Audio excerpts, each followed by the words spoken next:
Picture this. You're walking through the shadowed halls of Althorpe House in 1981. The chandeliers above flicker against polished portraits of centuries-old ancestors. At the top of the grand staircase, a young woman in a flowing blue dress descends slowly, every movement filled with grace. Blonde hair catching the candlelight, posture regal without trying, she looks less like a shy kindergarten teacher and more like someone born to this place. The world knew her simply as Lady Diana Spencer, the ordinary girl chosen by destiny to marry Prince Charles. The press told us she was a fairy tale bride, a commoner swept into the gilded world of royalty. But here's the truth the world never heard. Diana's blood was anything but common. Flowing through her veins was royal blood. Blood so entangled with scandal, secrecy, and forbidden unions that if it had been acknowledged, the history of the monarchy itself might have been rewritten.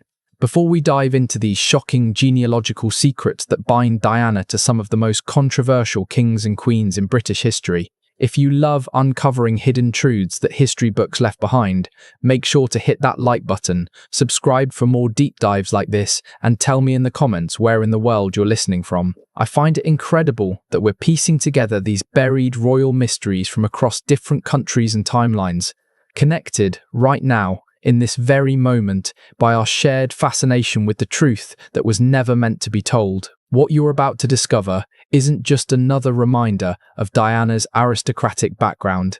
This is a revelation that reshapes everything we thought we knew about her role in the monarchy.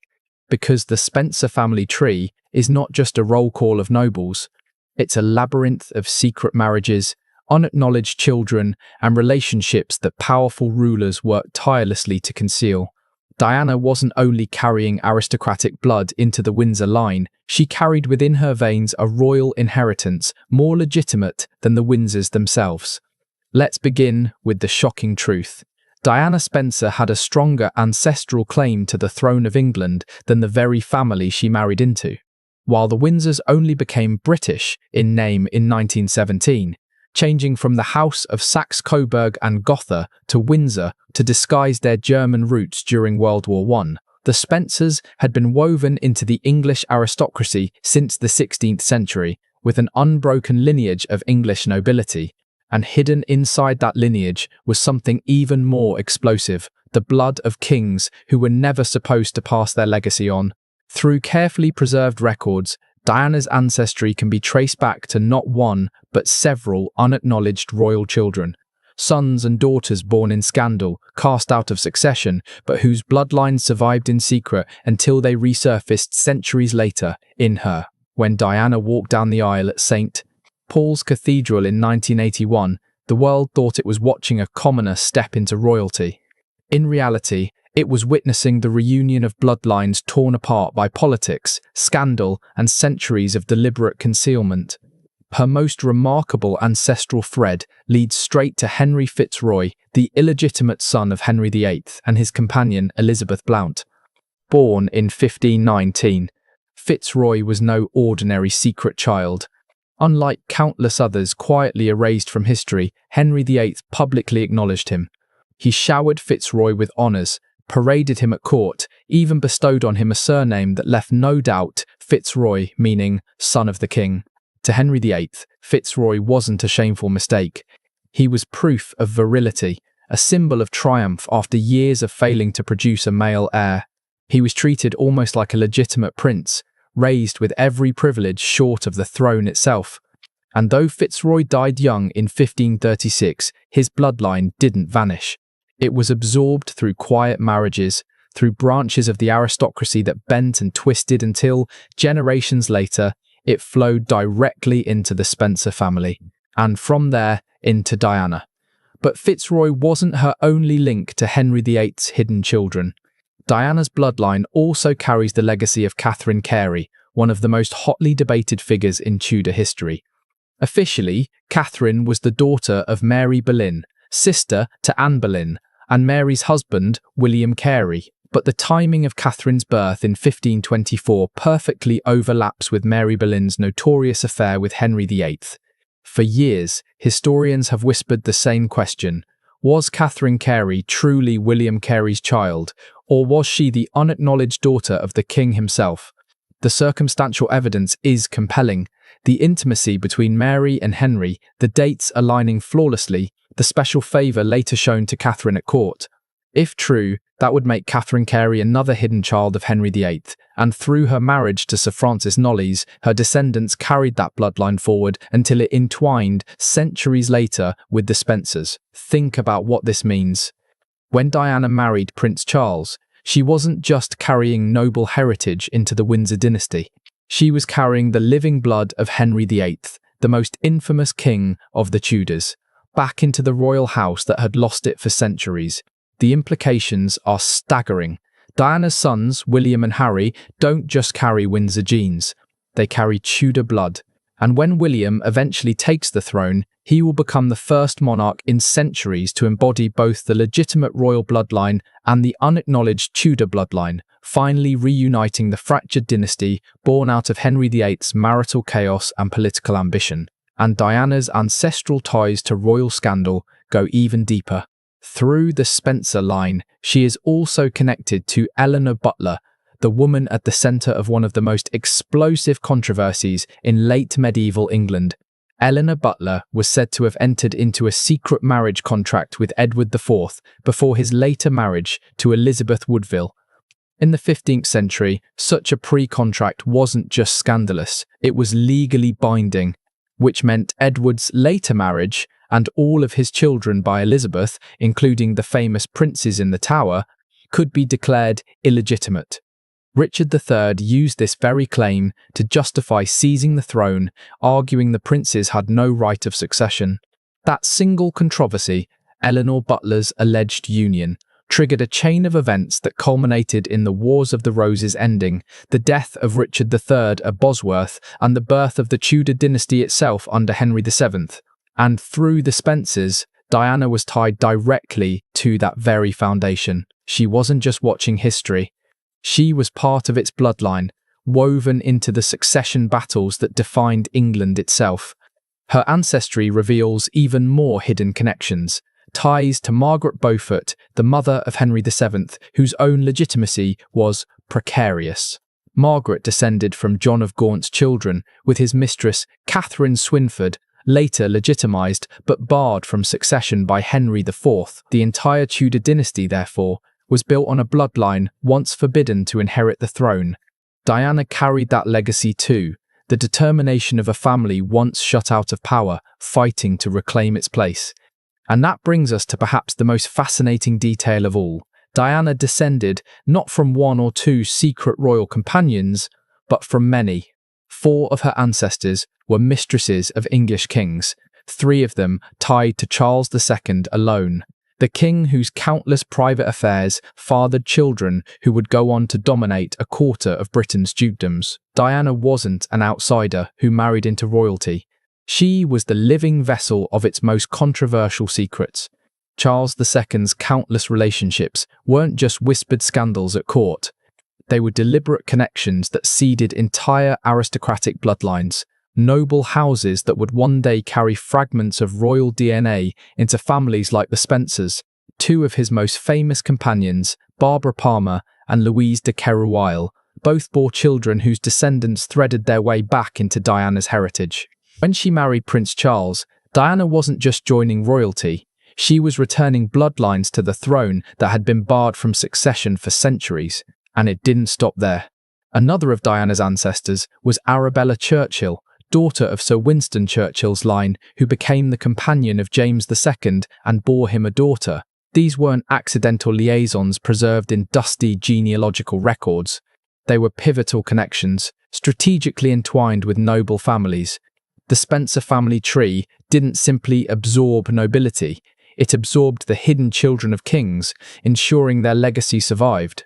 Think about the scale of this. Diana carried in her veins the blood of Henry VIII, Charles II, James II, and potentially others, monarchs whose hidden children had been erased from succession lists but not from history. That inheritance didn't vanish, it passed directly to her sons, which means William and Harry represent something unprecedented, heirs who carry both the recognised royal bloodline and the forgotten, unacknowledged lines that were deliberately excluded from power. When William ascends the throne, he won't just be another Windsor king. He will be the first monarch in centuries to embody both the sanctioned and the silenced bloodlines of English royalty, the ultimate reunification of houses torn apart by politics, scandal, and secrecy. But Diana's genealogical web stretched even further across the Atlantic. Through her Spencer heritage, she was linked not just to British monarchs, but to American founding fathers. Her documented ancestry ties her to George Washington, John Adams, John Quincy Adams, and other early presidents. This wasn't coincidence. It was the result of noble marriages and colonial alliances that allowed English aristocratic blood to seep into America's political elite. These American ties weren't just a curiosity for historians. They proved how royal bloodlines shaped leadership on both sides of the ocean. Diana's heritage created a transatlantic network of influence, binding English monarchy and American power in a way few realize today. And the Spencer family's role, it was no accident. For centuries, they acted almost like curators of forbidden ancestry. Court records from the 16th and 17th centuries show a striking pattern. Spencer marriages consistently targeted families with ties to unacknowledged royal children. These weren't random unions of convenience. They were deliberate acquisitions, absorbing bloodlines too controversial to exist openly in the monarchy, but too valuable to lose. The Spencers weren't just noble. They were a parallel royal dynasty, a shadow family tree preserving lines the crown itself couldn't acknowledge. This strategy becomes even clearer when you examine Diana's Stuart ancestry. She descended from James Stuart, the Earl of Moray, the unacknowledged son of James V of Scotland. That made him the half-brother of Mary, Queen of Scots. But Moray was no sidelined bastard. He was a political force of nature, orchestrating Mary's deposition and installing her son as James VI of Scotland. This connection shows something remarkable. Unacknowledged children often displayed greater political instincts than their legitimate counterparts. Freed from the suffocating weight of ceremonial duty, they fought harder, maneuvered sharper, and shaped history with fewer restraints. Moray's ruthless success wasn't an accident of personality. It was a pattern repeated in forgotten royal heirs across centuries. Now think of this in Diana's context. Her sons don't just inherit Windsor and Spencer traditions. They carry within them the legacy of figures like Moray, relentless, politically shrewd, willing to change dynasties. That instinct could resurface when the crown passes again. Behind these connections lies something even more chilling: the way royal houses managed these bloodlines. Palace records show that illegitimate offspring weren't simply ignored. They were tracked, monitored, their bloodlines carefully recorded, not to erase them, but to keep them available, should the monarchy need them later. This is where Diana's story transforms from romantic fairy tale to strategic destiny. By the time she appeared in the 1980s, the Windsors weren't simply choosing a charming young aristocrat. They were reclaiming centuries of preserved bloodlines. Genealogists working for the crown had long known Diana's ancestry contained some of the most concentrated royal DNA outside the official family. Her engagement to Charles wasn't just personal, it was ancestral reunification. And the timing was no coincidence. By 1981, the Windsor line was facing a quiet crisis. Generations of intermarriage had narrowed the genetic variety of the dynasty. Diana's Spencer heritage, carrying branches from the Tudors, Stuarts, and beyond, offered what the monarchy desperately needed: diversity and depth. Archival whispers later revealed that Diana's background underwent far more than routine checks. The so-called medical screenings she underwent before the engagement included extensive lineage verification. They weren't just testing her health, they were confirming her ancestral authenticity. One of the most dramatic ironies lies in her Boleyn connection. Anne Boleyn lost her head because she couldn't provide Henry VIII with a male heir. Yet her sister Mary's descendants quietly carried the bloodline forward, hidden in noble families, eventually merging into the Spencer tree. And through Diana, that line returned to the throne in her sons. The symbolism is staggering. Henry VIII tried to obliterate Anne's bloodline. Instead, it survived in secret and reclaimed its place centuries later, not by force, but by marriage. Diana embodied the victory of bloodlines over politics, the persistence of heritage against deliberate erasure. Court genealogists had tracked this survival meticulously. Elizabeth I's advisors kept detailed family trees of Boleyn descendants, monitoring their marriages across the aristocracy. These weren't idle records, they were strategic files on bloodlines deemed both dangerous and precious. The Spencers' absorption of these lines wasn't accidental. It was part of a larger pattern, a quiet project of lineage preservation spanning generations. And behind it all lurks one of the most controversial truths in royal history, that selective breeding wasn't just for horses. Court physicians of the 16th and 17th centuries experimented with early forms of lineage planning, pairing noble families to concentrate desired traits. Physical appearance, temperament, even political instincts, all were factors in marriage negotiations. The Spencer family was central to this. Diana herself displayed the characteristics those court physicians prized. Her tall stature, striking blue eyes, and delicate facial structure aligned perfectly with traits once catalogued as superior royal inheritance markers. Her marriage wasn't only about social standing, it was the culmination of centuries of selective preservation. So, when Diana walked into the royal family, it wasn't as an outsider, it was as the ultimate insider. A woman whose blood carried the very legacy the monarchy had spent centuries hiding, preserving, and waiting to reclaim. And the most unsettling part, this wasn't coincidence, it was design. But Diana's lineage doesn't just reveal hidden ancestry. It exposes how entire dynasties manipulated marriages, alliances, and even medical science to control the future of the crown. And the next revelation in her bloodline may be the most shocking of all. Palace physicians weren't simply giving Diana a routine checkup. They were searching for something far more significant. Ancestral markers, physical traits that would confirm her descent from centuries of carefully preserved royal bloodlines. This wasn't medical formality. It was genetic verification on a scale unlike anything ever attempted in the history of the monarchy. And the results were staggering. Diana carried lineage traits from more royal houses than any other woman ever considered for marriage into the Windsor dynasty. Within her DNA were echoes of the Tudors, the Stuarts, the Plantagenets, and branches from Europe's most powerful dynasties. She wasn't just another aristocrat. She was a living archive, an ancestral vault holding within her body the concentrated inheritance of royal history. That revelation became even more extraordinary when genealogical studies turned toward her sons. Both William and Harry inherited not just Windsor blood, but ancient markers once thought to be lost forever.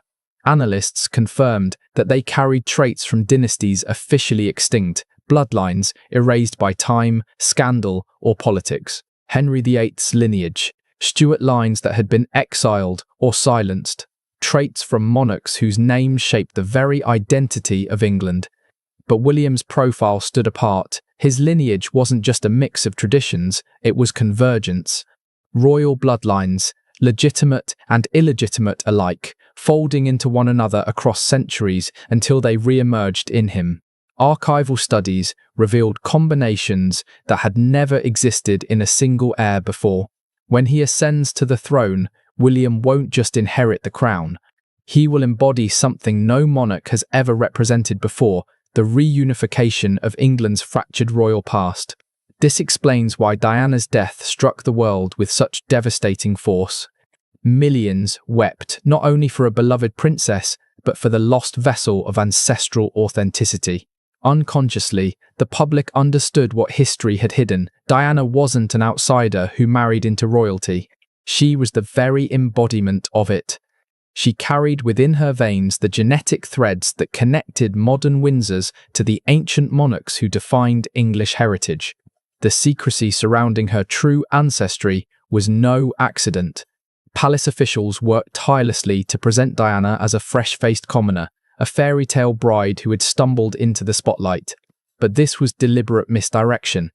Behind closed doors, her bloodline had been studied, evaluated, and guarded with meticulous care. Her union with Charles wasn't about romance. It was about uniting two streams of ancestry that had been divided for centuries. For over 500 years, England had lacked monarchs who embodied both sides of royal inheritance, legitimate succession, and the hidden lines of illegitimate heirs. Diana's sons changed that. They became bridges, genetic connectors between the sanctioned monarchy and the shadow bloodlines preserved in families like the Spencers. The implications weren't just genealogical, they were political. These boys represented the living reunion of a divided monarchy, and that wasn't by accident either. The Spencer family had spent centuries cultivating this role. Their marriages weren't random alliances. They were precision moves, calculated unions designed to absorb discarded royal bloodlines. Across generations, they became custodians of ancestry that couldn't exist within the official monarchy but was too valuable to lose. They preserved it in silence until the day came when it would be needed again. That day came in 1981. The Windsors, after generations of intermarriage, had narrowed their genetic pool to dangerous limits. Diversity was vanishing, heritage was thinning, and the dynasty risked weakness. Diana's arrival offered something vital, a fresh infusion of authenticity. Her blood carried strength, variety, and ancient legitimacy that the official family had lost. The fairy tale wedding the world adored was, in truth, the culmination of centuries of hidden lineage preservation. The tragedy becomes almost unbearable when viewed through this lens. Diana wasn't simply a princess, admired for her kindness and grace. She was the genetic keystone of the modern monarchy, carefully chosen for the heritage she embodied. Her sudden death wasn't just the loss of a person. It was the loss of ancestral traits that had been protected for centuries with deliberate precision, traits passed forward at the exact moment they were most needed. Yet her legacy endured through her sons, and within them, something extraordinary emerged. William, in particular, exhibits what genealogists call convergent inheritance, where multiple branches of ancestry loop back to the same royal figure through different lines, amplifying the traits of that ancestor. In William's profile, this phenomenon has been confirmed with ancient Tudor kings. His blood is not just connected to the Tudors, it is concentrated Tudor, more so than even some of the monarchs who wore the crown. Studies comparing his genetic sequences to samples from Tudor burial sites show uncanny alignments, patterns of inheritance preserved and intensified through centuries of Spencer strategy. The Spencers, knowingly or not, had engineered a bloodline more authentically royal than the official line itself. And yet, Diana's story carries one more revelation, one final twist. Documents unsealed decades later under Freedom of Information laws revealed that her selection as Charles's bride wasn't the organic fairy tale narrative the public believed. She had been evaluated, studied, and ranked long before Charles ever met her. Royal genealogists had created lists of eligible aristocratic women, assessing their ancestral profiles for authenticity and value. Diana wasn't randomly chosen. She was identified as the most genetically valuable candidate, the one woman whose bloodline concentrated the greatest number of royal houses. Palace advisors then maneuvered her into Charles's orbit, ensuring that their paths crossed, their courtship seemed natural, and the fairy tale narrative could unfold. Records even show that at least a dozen other candidates were investigated and dismissed. Some carried Tudor blood, others had Stuart ties, but none possessed the unparalleled convergence found in Diana's profile. She wasn't simply suitable, she was the culmination of centuries of preservation, the genetic masterpiece royal planners had been waiting for. Even her connection to Catherine Carey, the disputed daughter of Henry VIII, was quietly verified during this process. Archival investigations confirmed her descent through burial site analysis and trait comparison. The palace knew, before Charles ever proposed, that Diana wasn't just an aristocrat. She was a direct descendant of one of England's most controversial and powerful monarchs. The Spencer family hadn't just collected bloodlines. They had curated them, deliberately marrying into families whose shadows hid royal illegitimacy, preserving each line like pieces of a puzzle. By Diana's birth, They had assembled something extraordinary, a living synthesis of virtually every dynasty to rule England and Scotland. And the results were visible in her children. William and Harry weren't just Windsor heirs. They were walking embodiments of centuries of secret preservation, carrying genetic diversity, strength, and traits unseen in royal births for over 200 years. Palace physicians noted characteristics in both boys that hadn't appeared since the medieval kings of old: physical stature, intellectual markers, resilience. These weren't the results of chance. They were the culmination of generations of deliberate ancestry preservation. The genealogical study of Diana's sons uncovered specific genetic markers pointing to direct descent from warrior kings, bloodlines that had been deliberately cut from royal succession because they were considered too independent, too dangerous, and too politically disruptive. These traits had been absent from the official royal line for generations, yet within Diana's Spencer heritage they had been carefully preserved and concentrated. Williams documented the physical echoes of this heritage in William himself: his height, his athleticism, the sharp lines of his face, all matching the same characteristics tied to medieval kings celebrated for their combat skill and military command. These weren't random accidents of DNA. They were the product of centuries of conscious and unconscious preservation. Aristocratic families like the Spencers safeguarding warrior bloodlines, even when royal houses tried to erase them. The political implications of this are staggering. For centuries, medieval monarchies deliberately blocked these vigorous lineages from inheriting the throne, precisely because their strength threatened fragile political arrangements. Yet the very bloodlines they worked to suppress had been quietly maintained within the Spencer family. By the late 1990s, archival records show royal advisors were beginning to realize that Diana's ancestral importance went far beyond what anyone had first imagined. Advancing genetic science gave royal physicians new tools, and suddenly hidden patterns emerged. Diana carried lineage traits not just from England, but from across Europe. Through medieval marriage networks, her bloodline wove together French, Spanish, and Germanic royal houses that had long been separated by wars and politics. She wasn't merely an English aristocrat entering the Windsors. She was a genetic bridge, linking dynasties torn apart by centuries of conflict. This helps explain the extraordinary reaction to her death. Across Europe, monarchies mourned her as if one of their own had fallen. In truth, they had instinctively recognized the ancestral bond. Diana embodied connections that ran deeper than modern borders, uniting fragments of royal heritage that predated the very nations we know today. But perhaps the most explosive revelation came with her link to a dynasty thought to have vanished forever. Analysis revealed Diana carried the genetic markers of the Plantagenets, the royal line supposedly extinguished with Richard III at Bosworth Field. Through hidden bloodlines, illegitimate ties, and discreet marriages, Plantagenet DNA had survived in secret, safeguarded by the Spencer family. This wasn't just another genealogical curiosity. It was one of the most important discoveries in modern royal history. A dynasty declared extinct for over 500 years had, in fact, never died.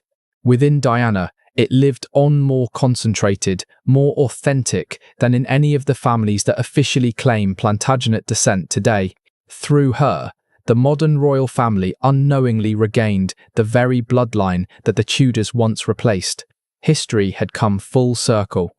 The wheel of succession, bent by politics, corrected itself through genetics in a way no one could have foreseen. What this reveals is profound. Dynasties may rise and fall, but the essence of kingship, the authentic lineage traits, never disappears.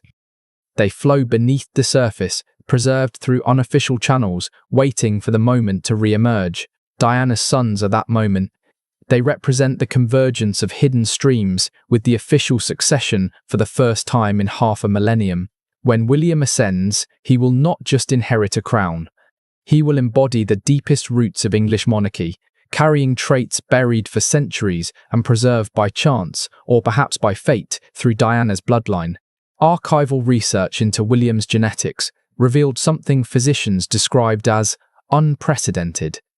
He carries the traits of the most successful medieval kings, merged with genetic diversity that shields him from many of the hereditary weaknesses that crippled modern royals. These advantages weren't coincidence. They were the result of Diana's unique heritage, which concentrated royal strengths across multiple dynasties while reintroducing diversity from long-separated bloodlines. William is, quite literally, the genetic culmination of over 500 years of preservation. In medieval political theory, kingship wasn't only about law or succession documents, it was about ancestral inheritance. The belief was that true legitimacy came from carrying the essential characteristics of ancient rulers. According to lineage studies, William does just that.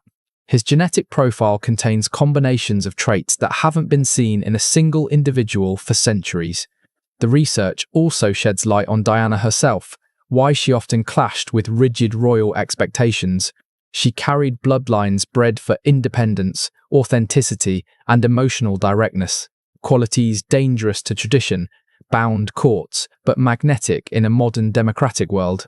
Her heritage included queens and noblewomen who defied convention, who fought against male-dominated systems, and who refused to be silenced. These same ancestral patterns surfaced in Diana's refusal to submit fully to royal protocol, in her insistence on raw emotional connection with the public, even when it infuriated the palace. This independence wasn't rebellion for rebellion's sake. It was her inheritance, genetic memory echoing across the centuries. And through Diana, it passed to her sons. William and Harry both show the same emotional authenticity, the same independence that previous generations of royals worked so hard to suppress. Palace evaluations in the 1990s even noted the resemblance between Diana's behaviour and historical accounts of medieval queens who challenged authority and carved out their own power. These weren't flaws, they were ancestral characteristics, deliberately preserved in bloodlines that valued authentic leadership over political compliance. The genetic basis of Diana's independence explains why her clash with royal expectations was so sharp. She wasn't rebelling for the sake of rebellion. She was acting on inherited tendencies, traits selected and safeguarded for centuries because they represented independence, authenticity, and resilience. William carries these same independence markers, but in him, they are balanced by traits from bloodlines known for combining authority with empathy, command with connection. He represents a genetic synthesis, one that could finally reconcile the age-old tension between rigid royal authority and modern democratic ideals in ways no monarch before him has managed. Harry's inheritance, though different, is no less significant. His lineage emphasizes military leadership and protective instincts, traits that shaped his military service, his loyalty to family, and his fierce commitment to humanitarian causes.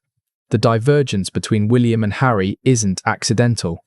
It reflects how Diana's bloodline preserved multiple strands of royal leadership, distributing them between her sons in a way that reflects the many facets of medieval kingship. This genetic diversity was the hidden genius of the Spencer lineage. They didn't just safeguard one type of royal characteristic, they preserved many. That's why Diana's sons are uniquely adaptable. Unlike past royals who were trapped within rigid molds, William and Harry can embody different models of leadership depending on what the world demands, while still remaining tied to authentic royal heritage. This adaptability explains why both brothers have maintained public loyalty, even in an age when traditional monarchy often struggles for relevance. Their ancestral foundation equips them with something rare: the ability to project genuine leadership while meeting democratic expectations that would have undone earlier kings. And so, as Britain enters a new royal era, we see the true meaning of that moment more than 40 years ago, when a shy young Diana Spencer descended the staircase at Althorp House. She wasn't just marrying into royalty, she was completing a circle 5 centuries in the making. She was reuniting bloodlines long divided by politics, scandal, and manipulation. The dark Tudor secret, hidden in Diana's blood, reveals something extraordinary. Royal heritage is not just ceremony, not just myth. It is a living force carried in bloodlines that persist against all odds. While the world obsessed over fairy tale romance and tragic endings, the real story was unfolding at the genetic level. Diana carried within her the raw, unfiltered traits of kings and queens who shaped nations with ambition, passion, and iron will. Not the sanitized version history prefers, but the authentic lineages that defined power itself. Through William and Harry, those traits reunite. For the first time in 500 years, legitimate and illegitimate bloodlines, once kept apart by politics, are fused in living heirs. When William takes the throne, he will not simply be the next monarch.